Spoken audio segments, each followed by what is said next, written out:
Doing the work so your pet doesn't have to. Hello and welcome back to another episode of Cat TV. My name is Jasmine and today we are talking about doing the work, the inner work, so your pet doesn't have to. And of course, I have many stories to share on this. So I remember the time when I realized that my last three pets were all reflecting the same issue. So Tilly had hyperthyroidism, and I was so confused as to why she would get hyperthyroidism. Her diet was incredible. She didn't have any flea treatments, vaccines. Her toxicity level was extremely low. And none of these pieces made sense. And I was out in country Victoria at the time. And I remember sitting on the stairs having a light bulb moment when I realized that Tilly's hyperthyroidism treatment, I can feel a sneeze coming on. When I realized that Tilly's hyperthyroidism, there's another one coming, so just letting you know. I realized that Tilly's diagnosis had nothing to do with her, but she was surrogating for me. And it was my stuff that she was surrogating. And she received this diagnosis as a mirror reflection, as a way for me to see myself more deeply so that I could start addressing this stuff. Funnily enough, I actually had a message from my best friend at the time that said to me, you know what, I had a dream about you last night. You died suddenly because you had thyroid issues, and you couldn't regulate your body temperature. And fear was running through my body. And I messaged her and I said, are you sure that was actually about me and not about Tilly? Because she has thyroid stuff. And, if hyperthyroidism gets out of control, it is life-threatening to them. And they could have a heart attack or they could die. And she wrote back and she said, yes, that actually was speaking, coming through me so I could tell you, and this could, for you to see this. I was like, whoa. And I then fast forward. I remember sitting in my bedroom and I was reflecting upon the thyroid issue. At this time, I'm not sure if I had decided to put her on medication or not, but I was resisting putting her on medication because I was all about holistic healing, and I have a really deep belief that the body can heal from anything. And I was so I think I was searching for solutions, and I had decided to inevitably put her on the medication because we needed to stabilize this. It was not being stabilized naturally. So I did use medicine to support that while supporting the body holistically. Slight detour and bringing it back on track. So I remember sitting in my bedroom and thinking, hang on a sec. All of my cats are reflecting the same thing. Tilly's got hyperthyroidism. My cat Chloe before that, she completely lost her voice. She completely lost her meow. She'd be like, and there was no sound. And we ended up taking to the vet, and she had a cancer growth around her throat. Don't recall if it was her throat itself or the thyroid. And she ended up being euthanized.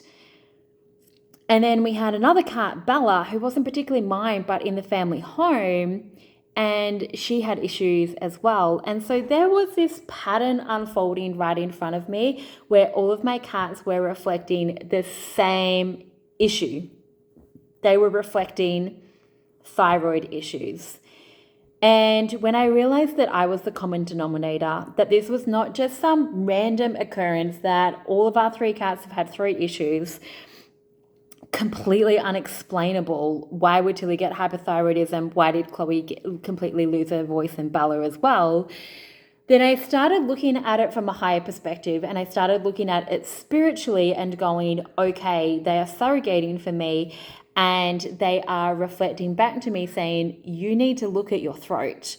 You need to look at all the ways that you are suppressing your voice, that you are hiding your voice, that you are over-explaining yourself and under-expressing yourself. All of the ways where you beliefs where you feel like your voice isn't important, my voice doesn't matter, people don't care what I have to say, etc., etc.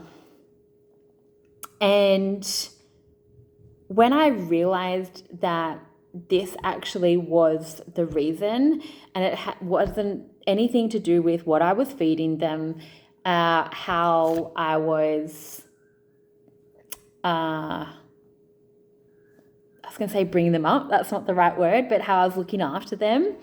And I realized that this was spirit speaking to me through my cats, because we all have something or someone or a way where spirit will speak to us, and it's like this, now we're taking notice. It might be through a health disease, a health condition, or a terminal illness where it's like, okay, knock, you're not listening. I'm going to send you the thing that is going to make you listen.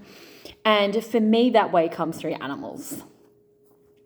And I then started a process of going down the route of really addressing my voice and where am I hiding, where am I not speaking my truth, where am I suppressing my truth, where am I disconnected from my truth, where am I not allowing my voice to be heard, where am I people pleasing and suppressing my voice because of the fear of being too much or being too big, being too loud, being too unapologetic, being too opinionated, XYZ. And I share this because why are so many cats getting hyperthyroidism? Why are so many cats getting specific diseases and the treatments are not helping them? And I really believe that the invitation, cats being very spiritual beings, walkers of the earth, they are healers, magician, magic, spiritual ninjas, capable of holding negativity and transmuting that, helping us to grid the home and the earth that they walk on, and being surrogators as well. That the invitation is for us to look at this from a higher spiritual perspective and start looking at it differently. Start looking at it beyond the food. Now, yes, feeding your cat a prey-specific diet is something that I'm very passionate about and very strong about. But if we get all of these foundations right and they still get sick, what else is going on? It could be their exit path, and if they are choosing to take a journey of leaving their body. But if that's not relevant and they are choosing to stay, then why else are they getting sick? And what is the mirror reflection that's going on here that is inviting us to go deeper into ourselves and inviting us to do the work so the pet doesn't have to?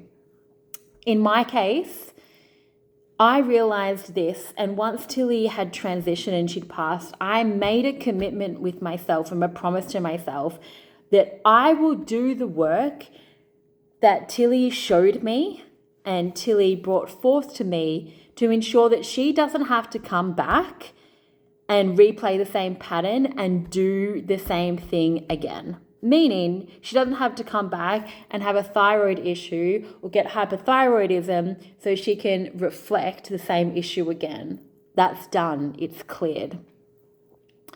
The other piece here is if we look at kidneys. Now, Tilly chose chronic kidney disease as her exit path, as a way to leave her body and transition.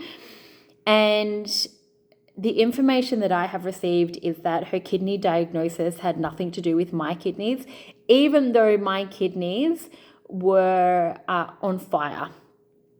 and they were burning through, and they were not able to process. They were overstimulated and not able to regulate.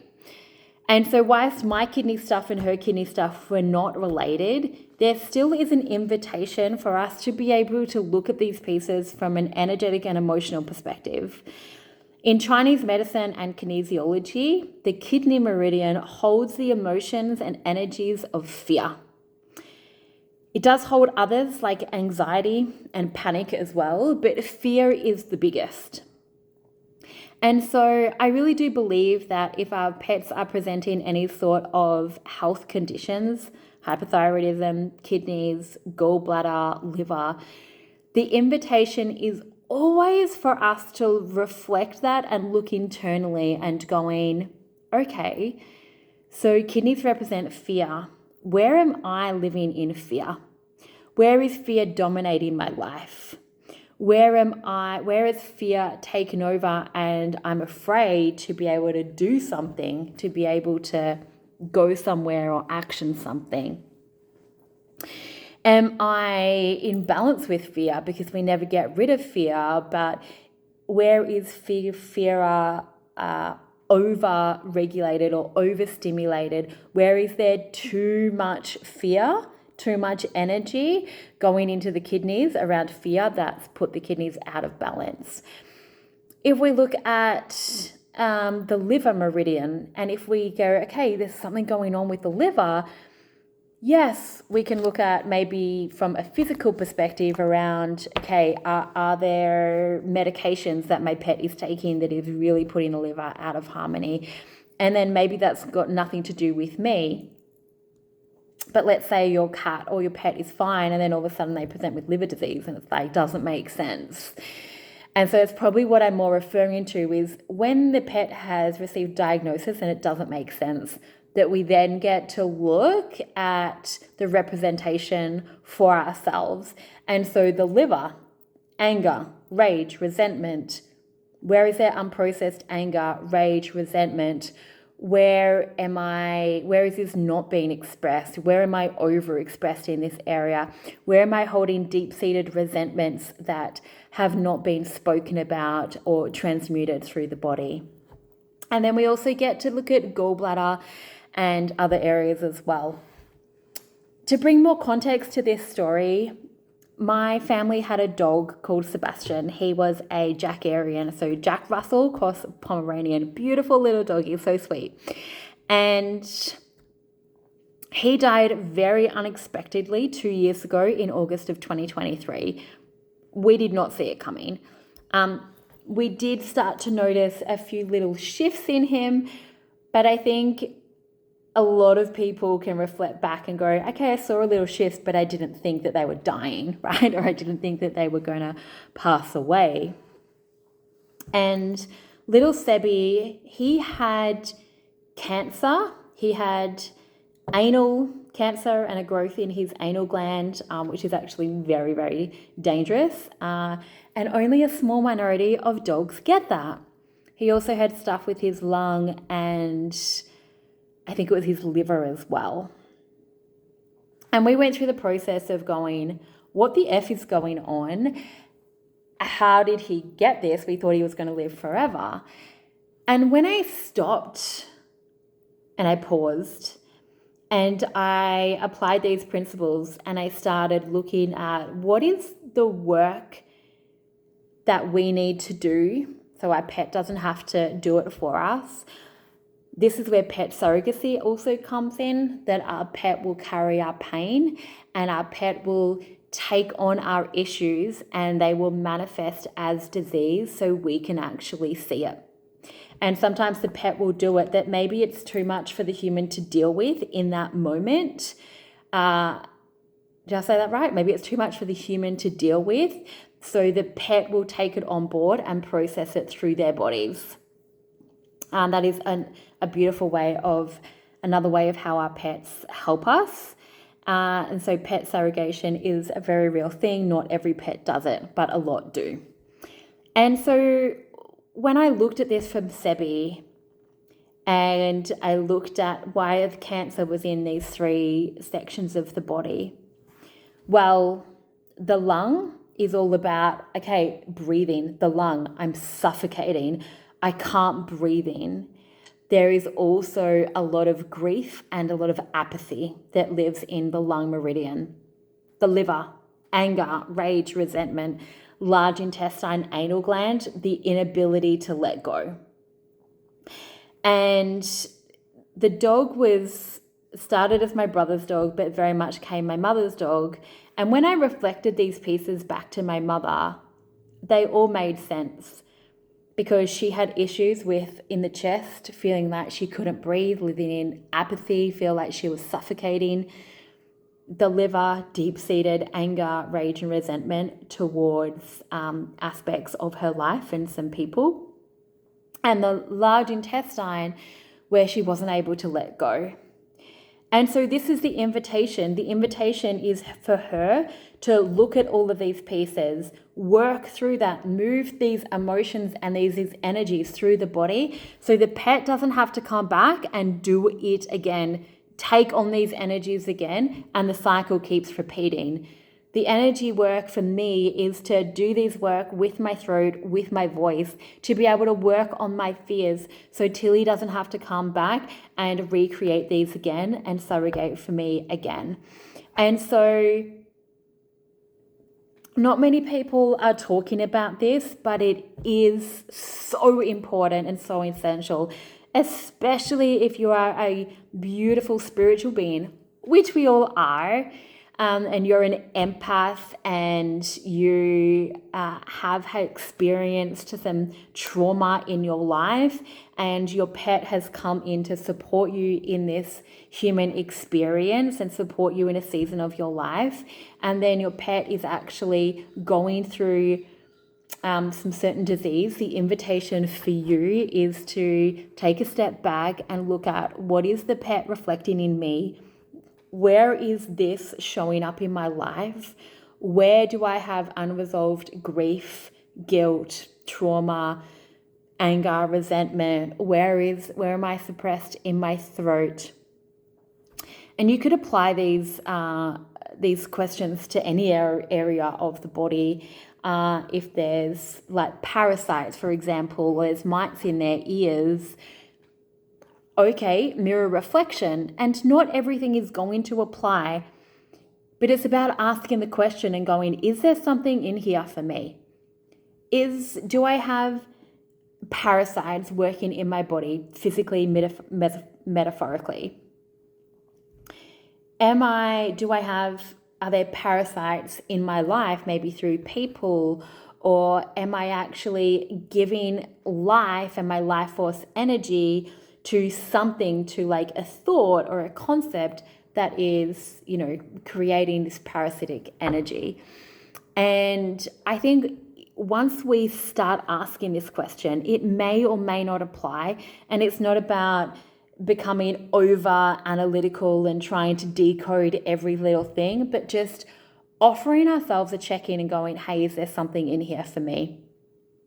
And if there is a reoccurring pattern that's happening through multiple pets, like, why the heck have all of my pets all got issues with their ears or issues with their thyroids? Or why do all of my pets keep dying from cancer? Is it something that I'm doing in the physical world? So using kinesiology again, we look at physically, is it physical, is it mental, is it emotional, is it spiritual, is it chemical, is it structural? And we get to start playing a bit of a detective. And if we've got the physical aspects right, then it's time to look at the emotional aspects, and it's time to look at the spiritual aspects. It's time to look at, is there a pet surrogation going on here? And is there something for me that is being reflected right here that I can work on so my pet doesn't have to? Thank you. That is all for today's video. Thank you so much for watching. If you've made it till the end, go you. I really appreciate you listening, and it was a privilege to be able to share this information with you. Like as always, please like, subscribe, leave your comments in the box below. I'd love to hear about your thoughts on this, about your experiences, if you've had any related to this. And I will see you next time for another episode of Cut TV. Bye for now.